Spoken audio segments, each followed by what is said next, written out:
Hello guys, இன்றைக்கி ஒரு நல்ல மழை காலத்தில் நம்ம சூப்பரான அரிசி பருப்பு சாதம் எப்படி செய்யலான்னு பார்க்கலாம். இது சாம்பார் சாதம் அப்படின்னு கூட சொல்லலாம். அந்தளவுக்கு அவ்வளோ டேஸ்ட்டாக இருக்கும்.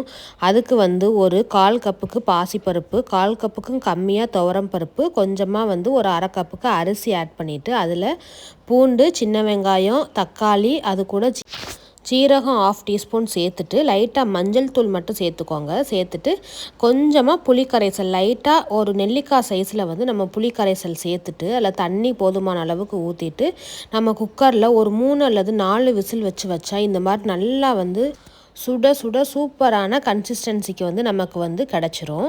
அதுக்கப்புறமா அதில் நல்லா 1 டீஸ்பூனுக்கு தாராளமாக நெய்யை இந்த நல்லா சூடான இருக்கிற இந்த அரிசி பருப்பு சாதத்து மேலே நல்லா 1 டீஸ்பூனுக்கு நீங்கள் நெய் ஆட் பண்ணுங்கள். ரொம்பவே சூப்பராக இருக்கும். நெய் ஆட் பண்ணி நல்லா இது மாதிரி கிளறி விட்டுக்கோங்க. கிளறிட்டு இதை தனியாக வச்சுக்கலாம். அதுக்கப்புறம் நம்ம இதில் நல்ல ஒரு தாளிப்பு கொடுத்து ஃபினிஷ் பண்ண போகிறோம்.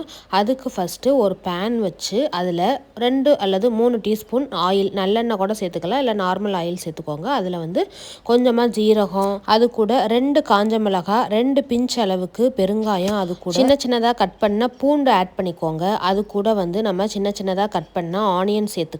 சேர்த்துட்டு நல்லா அந்த எண்ணெயிலே சூப்பராக கிளறி விடுங்க.